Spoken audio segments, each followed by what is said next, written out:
Thank you for joining me today. Today, I plan to explore the world of emotional literacy. What does it mean to be emotionally literate? What is it we humans tend to do instead of being emotionally literate? And how does that affect our daily lives? And then I plan to also cover what to do different. How can we be with our emotion in such a way that our lives start to become much, much, much easier? So stick with me. That's what we're going to cover.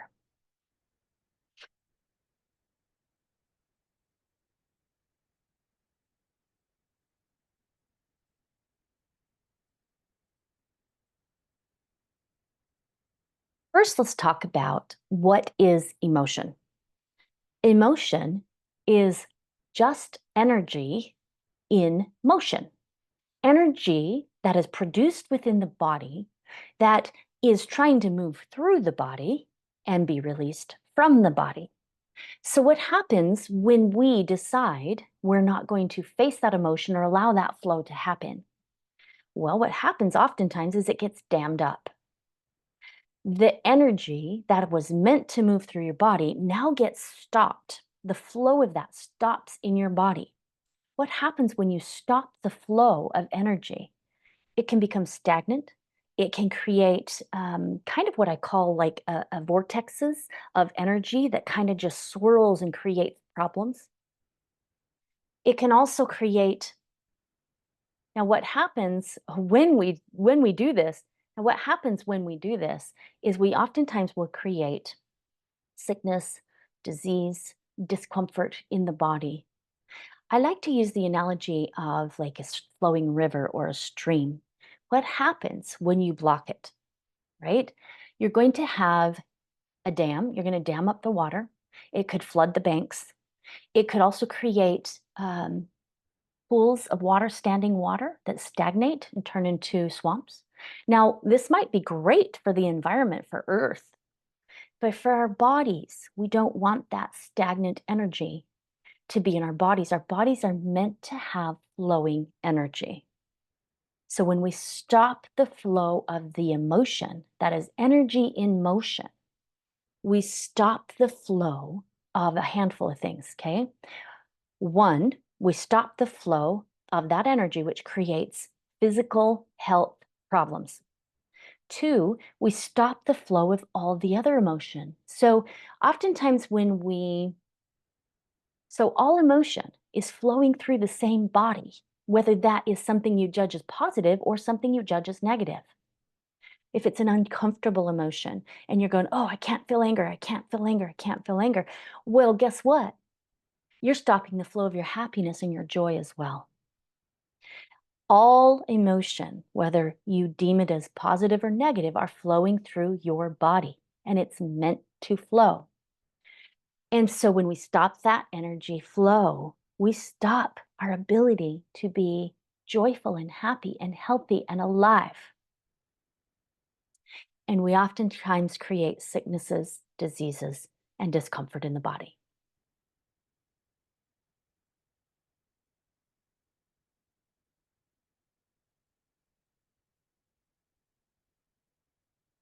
Society, society has taught us that it is not. Society has taught us from the time we were very, very, very little that it is not safe to feel. It's not a good thing to feel, right? So imagine society has taught us that it's not a safe thing to feel our emotion, right? Like when we're very, very little, our parents are like, stop crying, right? And when we go to school, we get teased for crying in public, right? We get made fun of. Or maybe we've had a family member that gets really angry and takes it out on people, right? And so we learn like, oh, anger is not safe. Sadness is not safe. Fear. How much in our society do we talk about fear as a negative, right? And all of these emotions actually have huge, huge, huge gifts for us. Not only do they flow through our body and are meant to flow, but they actually bring us gifts. If we will listen to them, if we know how to be with them in a way that really works.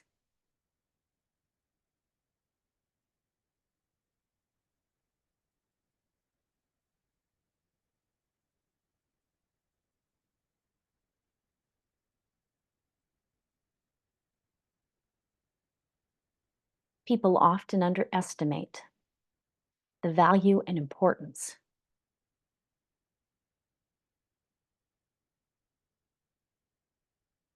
If we knew,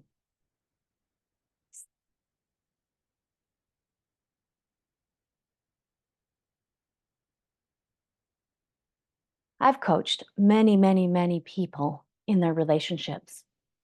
And one of the things that I can tell you is that, gosh, 90%, if not more, of people's challenges in relationship I've coached many, many, many people in their relationships. And one of the things that I can tell you is that 90%, if not more, of relationship issues are caused because people don't know how to be with their emotions. And they don't know how to be with their partner's emotions or their children's emotions or their parents' emotions. I know this might seem like it's breaking it down to a very simplistic level. And that's exactly what I want to do. I want to show you the value and importance of being with your emotion, of knowing how to be with your emotion. So, in relationship, so underneath every emotion is a story that we are believing. Now, I've done a whole podcast on stories. So, I highly suggest watching those. I'm not going to go into them in depth here. I will just a little bit in the role that they play for emotion. So, again, underneath every emotion is a story that we are believing, is something we are either making up, someone is telling us, or we're buying into somehow. And as a result of us buying into that belief, we create emotion in our body. Emotion arises as a result of that. So, for example, let's say you're in a relationship and your partner does something that you judge as stupid or wrong or bad, right? We immediately have emotion comes up that's like, they shouldn't have done that, right? And maybe we'll feel angry, or maybe we'll feel some sadness, or maybe we'll feel some grief if it caused a lot of pain. And so we have emotion that arises from the stories that we are believing. So, in order to address these in our relationships, we must first be able to face into the emotion. Now, what's going to happen if we don't look at that emotion, right? Like our partner did something and we're like, why did they do that? Right? If we can't face the emotion, we're going to be blaming. We're going to be pointing the finger at the other person saying, you need to change, you need to change, you need to change. Well, how well does that go over in a relationship? That's what causes relationship drama. Relationship drama is caused from these two things. And really, it's one thing, but we address it as two because it's a little easier. We create a story and we have an emotion that arises as a result of that story. But because our society has not ever really learned how to be with emotion fully and present with the emotion, we tend to recycle the issues in our relationships over and over and over and over and over again until we can begin to address the stories and address the emotion. Now, I like to look at emotion from like I guess I have a really good analogy for emotion. I like it anyway, and that is I have a really great analogy of emotion. I look at it almost like a plant that's growing. And let's say we don't want this plant, right? Let's say it's a weed, and we go out in the garden and we're weeding the garden, and we pull the weed from the top, and we don't get the root. The leaves of this plant are the emotion, and we can face the emotion, and we can be present with the emotion, and we can do everything very consciously with the emotion, and we can allow that to pass through the body. But if we don't get the root, it's going to keep recycling, it's going to keep growing again. So with emotion, if we don't look at the story, if we don't face into the story and address it, we will recycle our dramas, our traumas all over and continue to bring those to every relationship we have. So here's the thing. It's going to be really, really, really challenging to get to the root if you don't know how to face emotion, if you don't know how to be with it. It's going to be really almost next to impossible to do that. If you're avoiding emotion, you're not going to want to go look at the root because the root's going to trigger the emotion again. So it's really vitally important to know how to deal with and face into and be present with the emotion. In essence, to be emotionally literate. You need to know how to be with them.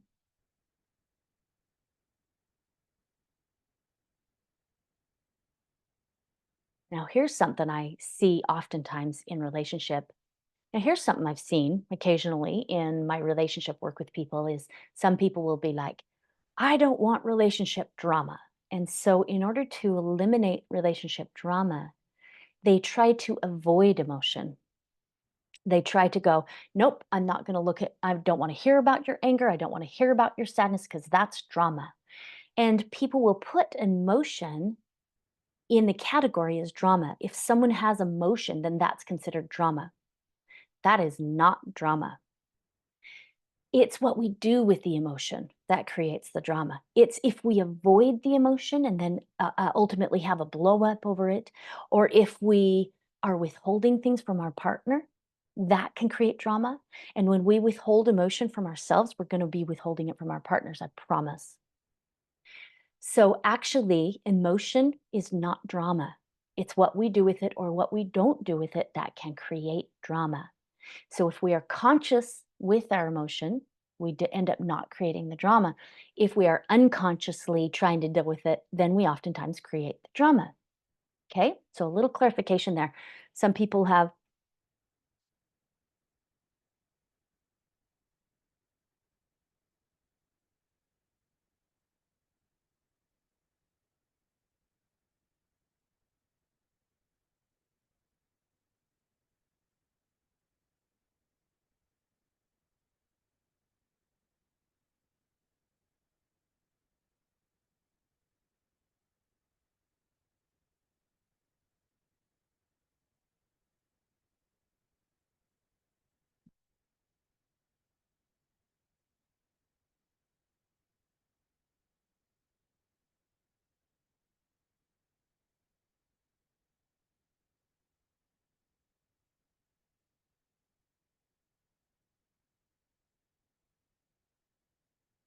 I oftentimes, I love analogies. And so I have lots of them for emotion. And one of my favorite analogies for emotion is children.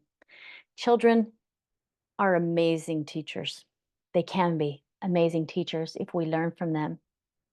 So, if you've had children or if you've watched people have children, there's this dynamic that happens with them that is so similar to emotion that I like to use it to help people better understand emotion and how to be with it.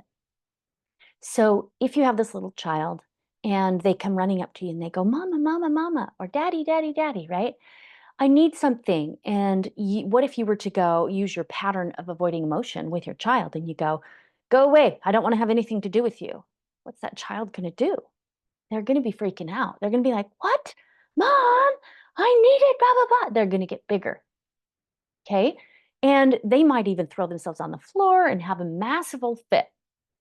And if you continue to push them away, avoid them, hide from them, pretend like they're not making or having this emotional explosion, if you try to push them away or avoid them, it gets worse until you go too far. Then they get quiet and they might even go to their room and you'll be like, oh, finally, they're leaving me alone. But then they oftentimes will get destructive. They'll either start being destructive with themselves and their bodies, right? Hitting themselves and things like that.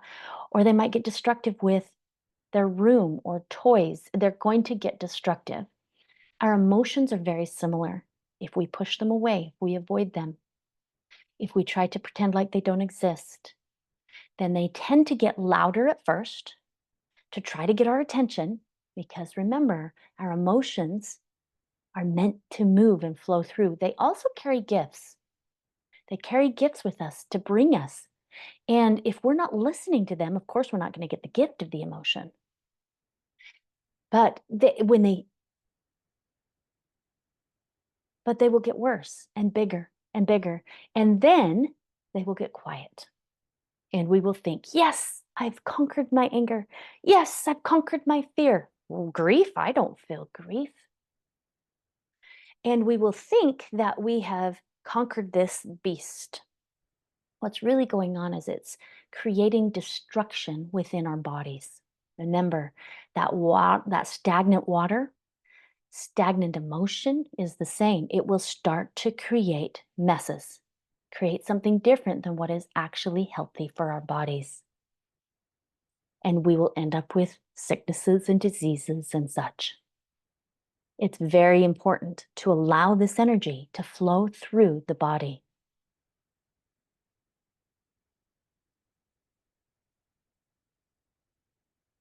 Okay, I want to address something.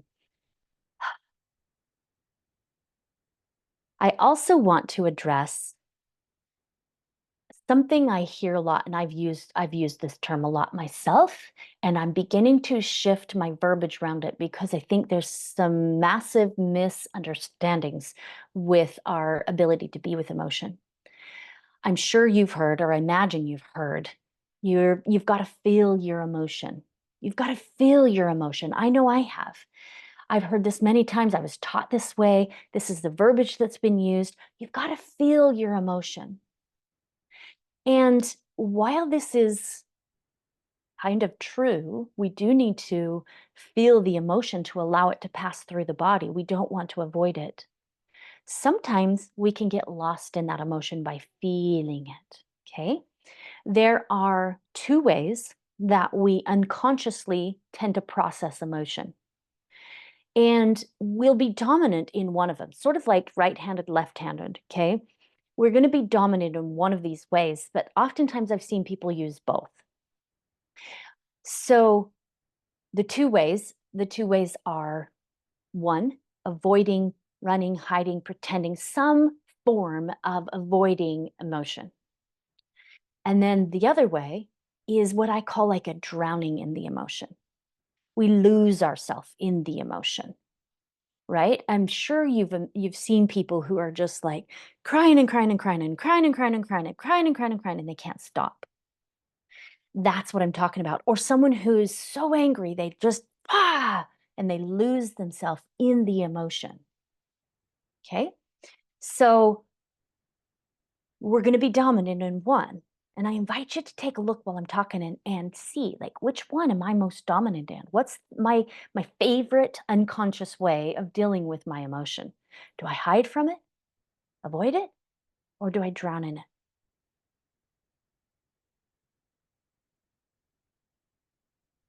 Both ways of handling emotion, like I said earlier, are an unconscious way of handling emotion. It doesn't work. It ends up creating havoc in the body. It tends to, like, if you're the kind that loses yourself in emotion, especially if you lose yourself in anger, it can cause all kinds of massive relationship challenges too.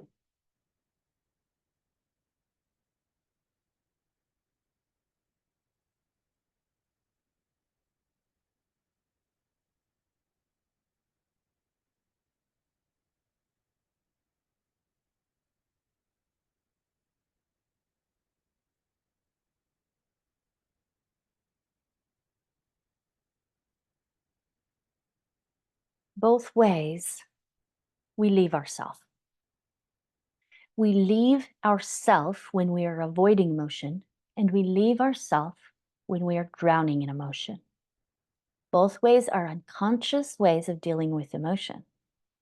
I like to go into the unconscious ways of doing it before I give you the conscious ways of doing it because I feel like it'll help you understand what's going on and be able to be aware of it when you go there.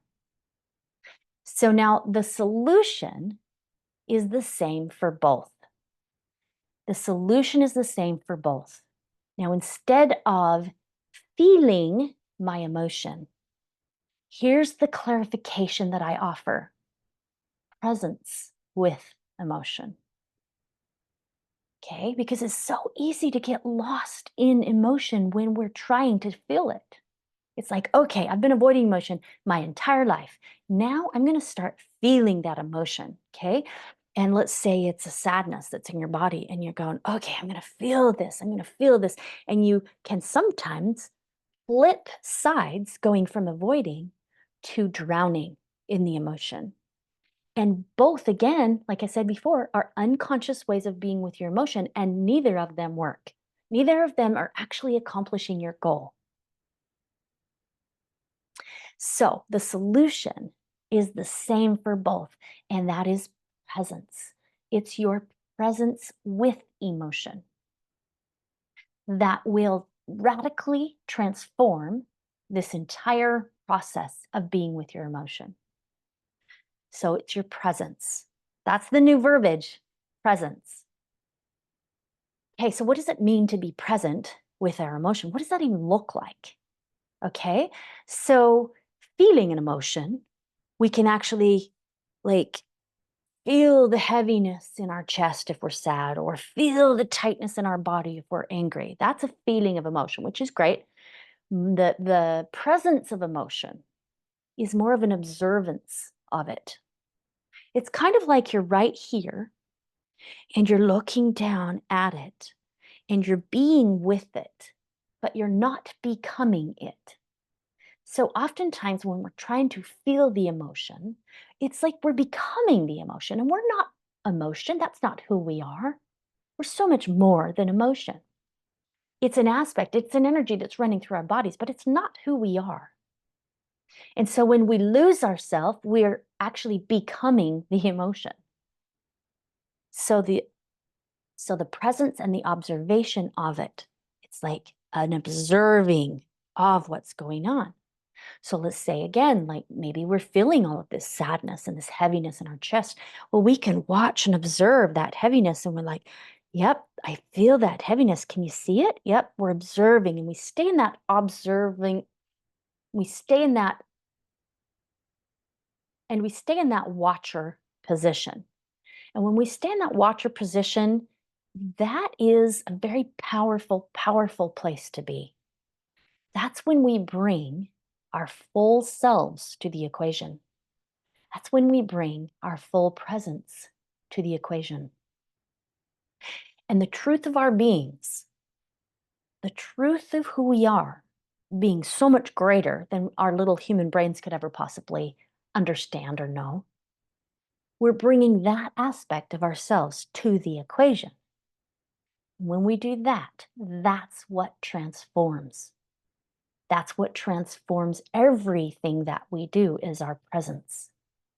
Our ability to observe and be with it without running, without trying to make it change, without trying to make it go away in any way, shape, or form. Just bringing our full presence with whatever is occurring in our body, and we allow it to be there. Now, the other piece that I would add also is breath. Breath is huge for opening up those blocked places that we have shut our emotion down in the past. And when we breathe, we open those doors and we allow that energy to pass through the body again. Breath is vital. It is huge. There's lots of breath workers out there, lots of people who focus solely on the breath because it is so healing. It is so powerful. Opens up all kinds of doorways to healing. So breathe, breathe, breathe, breathe, breathe. And then bring your presence to whatever is going on in your body. Now, when you're dealing with an emotion, you're going to have a sensation. You're going to have probably multiple sensations. That's what you are observing. So you're observing the tightness. You're observing the heaviness. You're observing the intensity of whatever's going on in your body. That is you bringing your presence to the equation. There's really nothing more you need to do. Breathe and be present. Breathe and be present. And the emotion will naturally, effortlessly pass through the body. Now, movement of the body can help as well. It isn't always necessary. Like breath is very necessary. Presence is very necessary. Moving the body helps move that energy through the body, but it isn't always a must. But I don't want to underestimate the power of body movement either. Like body movement is huge in helping us to be able to move that stuck energy. So if you're the kind of a person that hasn't been facing into and feeling emotion in a conscious way, and you start moving the body, that begins to unhook and kind of like break through some of those stuck places, especially if you move your body in unique, creative ways. This will unstick some of that stuck energy and you'll actually create more flow in the body. So please, I'm not saying don't move your body. I'm saying it's not the primary way of addressing emotion. Breath and presence. And then if moving your body helps you to be present and breathe, please do that.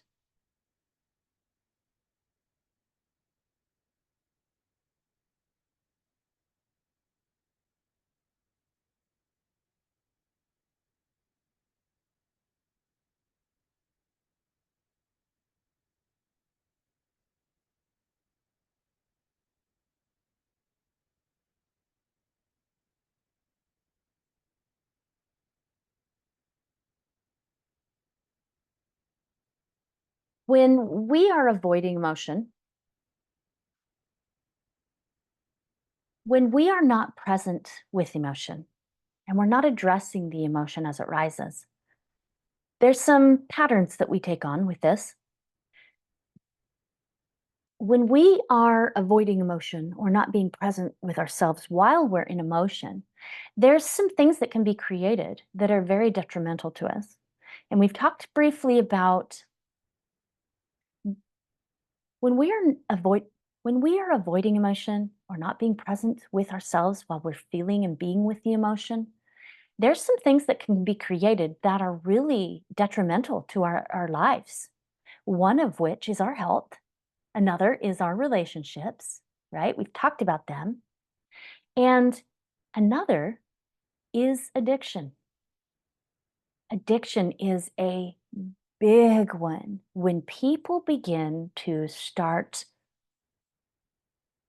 when people have covered up their emotion long enough, oftentimes addiction creeps in. Now, you may have heard that addiction is a lack of connection with others. I found this to be quite true as well. When we are not facing our own emotion, when we are having all kinds of stories because of, right, because that's the root of emotion, when we are dealing with those types of things, what happens is our connection with others dwindles a bit. Like we don't know how to authentically get the connection that we truly desire. And so, in order to fill that gap, that empty hole within ourselves, we tend to turn to addictions: TV, food, drugs, alcohol, cigarettes, anything we can to cover up that empty hole within us. Now, there's some other things that are underneath addiction as well, and I might do a whole podcast on addiction because there's so much to it. For now, let's leave it at that. Emotion is a big player in addiction. When we don't know how to face into these uncomfortable things within our bodies, sometimes we will do the addiction to try to cover it up. And sometimes that works. Sometimes it works. Sometimes it helps us to bury that emotion deeper. Sometimes we get the illusion that we are doing better. But the truth is we are not. So addiction is one of the things that can be created.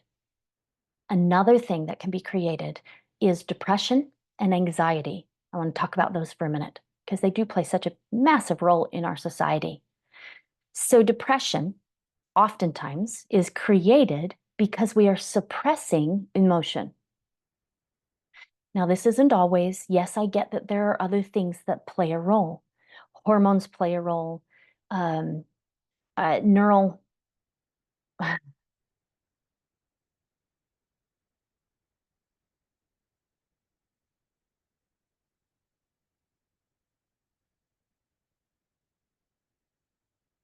And yes, I know that there are other things that can play a role with this. Okay. There are often times that we need to feed our brain nourishment that it needs so that we can pull out of depression, right? Like oftentimes our brains are not getting what they need. So I suggest looking at that. We need to feed our brains. And in our society currently, like our food supplies are toxic Our air quality is toxic. Our water quality is toxic. We're getting so many toxins, and this affects depression and anxiety. Messes with our hormones. It messes with everything within our body. Okay, so I get it. There's a much bigger picture than just emotion. And emotion is also part of it. We are emotionally toxic, emotionally constipated. And when we do this, when we are avoiding to this level, depression can come into play. I think I spent probably, gosh, the first 20 some odd years of my life in depression and anxiety. And there were different things that I did for that depression. One of which is I started to learn how to be with my emotion in such a way that I stopped suppressing all of it. And when I started to be present with it again, the flow of energy began moving again, and I started to actually feel alive again. Remember, I talked about so happiness, joy, aliveness flows through the same channel, the same body as sadness and anger and grief and fear. They flow through the same body.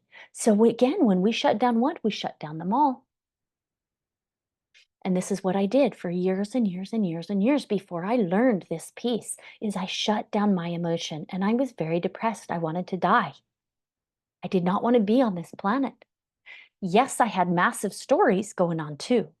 And so the things that I did to help my depression is I faced my emotion. I started dealing with the stories underneath that emotion. And I started to give my brain and my body the nutrition that it needs in order to be healthy, hormonally happy. Hormones play a massive role in this. And I was able to pull out of the depression. Interestingly enough, when I pulled out of the depression, I also pulled out of the anxiety, most of it. Anxiety is a little different though. Anxiety, oftentimes, this is what I see most often with clients, and that is that those people who are dealing with anxiety are in a state of trying to control something. Okay. And it could be that you're trying to control your emotion. And that might be part of it, but it might also be that you're trying to control yourself somehow. You're trying to control your environment. You're trying to control other people. So if you're dealing with anxiety, I would take a look at what is it I'm trying to control? Why do I think I need to control that? Right? Which dives you into dealing with the story and then learning how to face into the emotion. Now, I feel like that anxiety is an acute bout of fear. It's an acute form of fear. And so there's a bunch of different things you can do for anxiety and for fear. And I'll talk about those in a minute. First thing I would say is look at where you're trying to control your life. Energetically, what I've seen happens is that when somebody's in anxiety, they have taken their big energy body, okay? Our energy bodies, about 6 feet. They live about 6 feet outside of us, right? Like all within us, but they go out about 6 feet. And you can send them out further if you want. Or you can pull them in if you want. But what I see with people dealing with anxiety is they're trying to control everything so much that they pull their energy bodies until they're really close to their physical body. And then they have this anxiety attack because it's not natural. It's not natural for us to be holding our energy bodies so constricted. We're meant to be able to let that flow, right? Again, emotion is energy in motion. It's meant to flow, and there's a pattern, this way that our energy flows. And when we are holding it really tight, we're constricting our entire energy cells. And emotion can't flow. Well, the moment we get to where we can't control that anymore, we freak out. That's an anxiety attack. We freak out. Can't do it anymore. It's too much. It's too big, way bigger than us. Okay, so I want to give you this little piece. One of my spirit guides One day when I was dealing with anxiety years and years and years ago, he said, walk out onto your back porch and breathe in the anxiety like it was the most beautiful sunset you'd ever seen. And I'm like, okay. And so I walked out there and I stood there and I started breathing in the anxiety. I started receiving the anxiety. I just, right? And it was like, okay, now you're the most beautiful sunrise and I'm going to receive every ounce of you. And that opened up the flow within me again. And the anxiety passed through the body. And it felt like, what it felt like was the anxiety went like this. So as I've looked at that since, what I've come to maybe understand a little bit about this is, number one, I was moving my body. I was breathing deeply, right? These two things open the flow of energy through your body again. And then I wasn't resisting the anxiety. Oftentimes, control is a form of resistance, right? When we're trying to control something, especially if it's ourselves, we're in resistance to that thing. So if we're going to be in resistance to it and try to control it, it's a constriction and it can't move. So then when I went into this space of, oh, it's a beautiful sunset, and breathed it all in, I let go of the resistance to the anxiety, the resistance to whatever it was I was trying to control and hang on to. And I moved into this place of flow again. And the anxiety could then pass through my body, that energy that wants to move. It passed through my body. Now, there's some other things that I suggest you can do with anxiety. And one of them, one of the big ones, and I know this is a little counterintuitive when you're dealing with anxiety. It feels like it's not going to work. It works so good. And that is to scream. If you'll grab a pillow or put your face in the bed, wherever you're at, or the couch, right? Or maybe you're alone in your car and scream, scream and scream and scream and scream and scream. This does a couple things. This gives voice to that intense energy that's going on in your body, gives voice to it.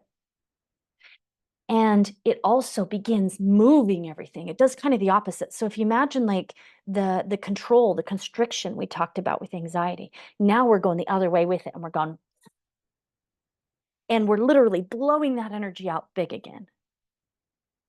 And that can actually help you move through an anxiety attack. Works really, really good. That, in fact, that's one of the first things that I suggest people do. Go and scream. Scream like 5, 6 times, or scream until you feel better, right? Then the next thing I would say is get your body moving and breathing deeply. And you'll have like this flow happening again through the body, and then the anxiety can dissipate.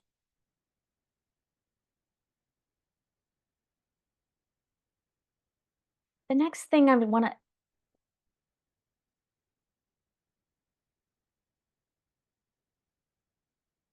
and again,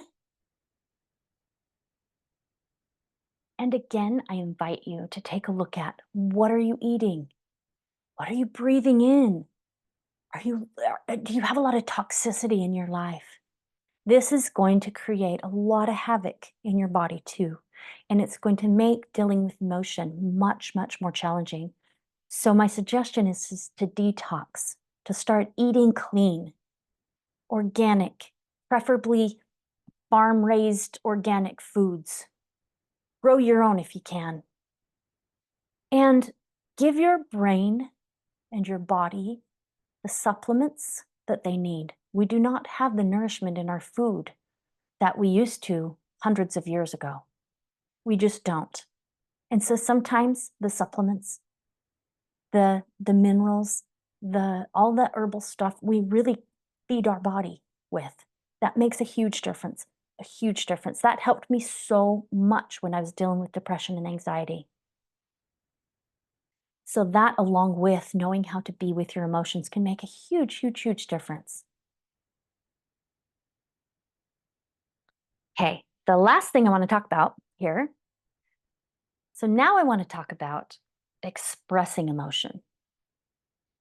This is an area that I see people kind of get stuck in, is when it comes to expressing their emotion. So we either have people who completely shut up and they don't express their emotion, or we have people who are like vomiting all over each other. And again, both of these ways are unconscious ways of dealing with your emotion. When we want to express an emotion with someone, one of the best ways, again, is if you are being present with it, right? And you're watching and observing, and the person in front of you is someone you love dearly, then you can mention to them what it is that's going on. Wow, I'm noticing I have some heaviness in my chest. This alone can oftentimes bring you closer. Vulnerability creates connection. Vulnerability creates connection, and it also creates safety for other people to be vulnerable. So when you're vulnerable enough, if you're the kind of a person that, tends to not speak about your emotion, and you were to get brave enough to go, hey, I'm noticing I feel some heaviness, and here's what's going on inside of me, that will create connection for you. Now, I suggest if you're going to be expressing it, to do it in this way. Express the emotion. And here's where people get stuck. People, if you are expressing an emotion and it's more than one word, it's not an emotion, it's a story you're expressing. So if you were to say, I'm noticing I feel sad. See, one word, emotion. You can express the sensations of that. You can say, I feel heaviness in my chest. That's also another way that's healthy to express what's going on inside of you. But what people oftentimes do is they'll say, I'm feeling like you're being mean to me. That's a story, that's not an emotion. Usually, an emotion is a one word: sad, frustrated, angry, depressed, happy, joyful. These are emotions. And then you have the sensations of emotions, which you can also express, like what's the emotion doing in your body? What do you feel? Oh, I have tinglies in my gut. I'm feeling a little scared, right? Versus I feel like you're being mean to me, or I feel like you should do things different. Can you see how that's a belief system? That is a story you have going on and not the emotion. You're not even talking about the emotion. Okay. Also, another big one I hear people say all the freaking time, and that is, you made me sad. You made me sad, or you made me angry, or you hurt my feelings. That's not talking about the emotion. That's not expressing the emotion. That is a story that you did something to me, and now I feel this emotion. That's a story, and that creates a lot of crap in your relationships. So instead of pointing the finger, instead of like directing all that about to the other person, recognize what you are feeling first. I feel sad. I feel angry. I feel afraid. I feel grief. This is sad. This is expressing the emotion. Or I feel a tingly in my stomach. I feel a heaviness in my chest. I feel tightness in my shoulders. This is another healthy way of expressing emotion, what's going on in your body. Now, again, remember how I talked about that stories underlie emotion. Stories are at the root of the emotion. You're going to also want to address the story. And gosh, I should do a podcast on communication. That would be a really, really great one. And maybe I will. Because what you're going to want to do is express the emotion to your loved one. And then you're going to want to address the story, because again, that's the root, right? So that can look like, I feel sad. And the story that I'm making up, or the story I'm believing, is that you're trying to hurt me, or you're trying to be mean to me, right? That is the story. Whether they actually are or not is beyond the point. That's what you can now address from a place of consciousness instead of blame. But when we start just pointing the finger, you're creating drama, creating drama. Okay, so then there's this other thing people tend to do when they're expressing emotion. But this is a lot less. So then there's this other thing that people tend to do when they're expressing emotion, and that is overexpress. They tend to they can vomit all over vomit their emotions all over another person. Okay, that's not healthy either. If you are being present with an emotion, I promise you won't be vomiting it. That's not presence. You can't be blah, blah, blah, blah, blah, blah, blah, blah, blah, blah, right? And I'm feeling this and I'm feeling that and, da, da, da, da, and it hurts so bad. And that. You can't do that and stay present. We also don't need to express every little thing with every person that we see. That's not presence either. Presence is being fully with what's going on here. And I promise this is a more quiet process. And then we can look and go, is this person someone I want to get closer to?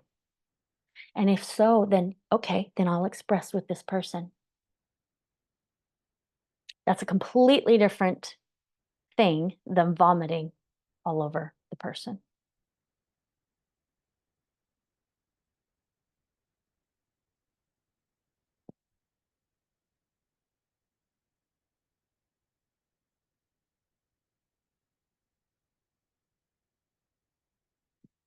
So, in completion, what I'm going to invite you to do is a very simple practice.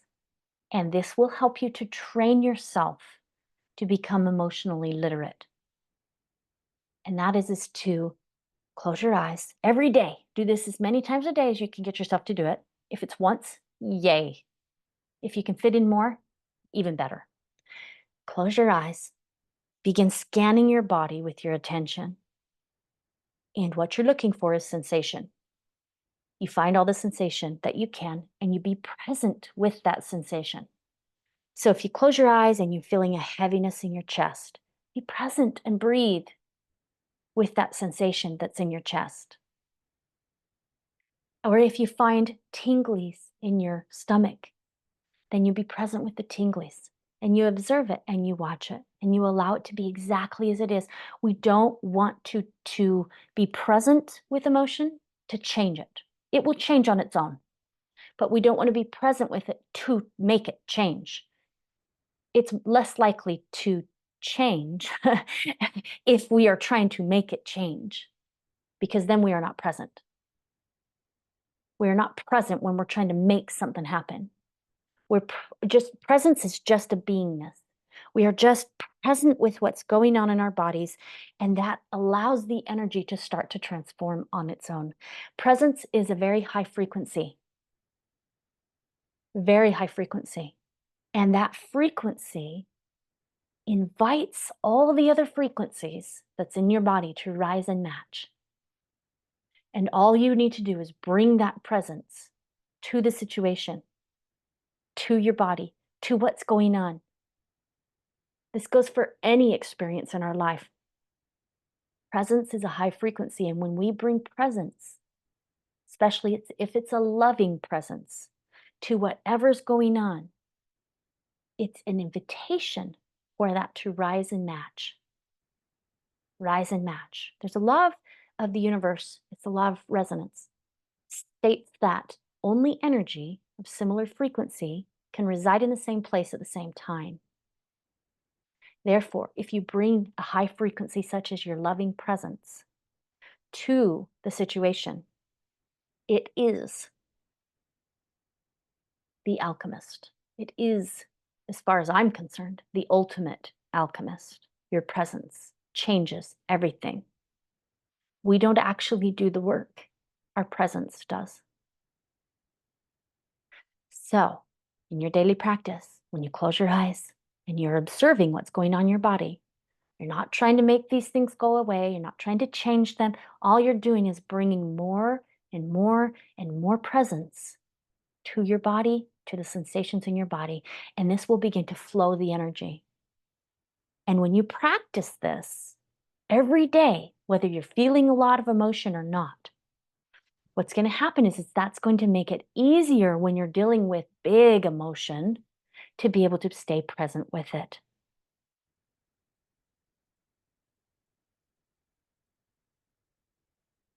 This will begin to build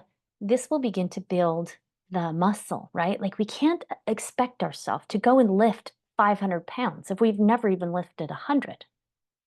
And so those great, big, intense, life-altering experiences that come with really big emotion, we cannot expect ourselves to stay present in those big situations until we know how to be present in the small ones, until we have built that muscle and we teach ourselves how to be emotionally literate, the master of our emotion takes practice. So, this daily practice I invite you to do daily, as many times a day as possible, as this is going to speed the process up of when you're going to be able to stay present in those big, intense experiences. Okay, thank you for joining me. Good luck with this process. If anybody wants more information about emotions, I have an online program. Just go to my website. I'll list it below in the details. And I have an emotion master program where I dive deep, deep, deep into emotion. And I teach step by step by step how to do it, how to take it at every little teeny tiny place.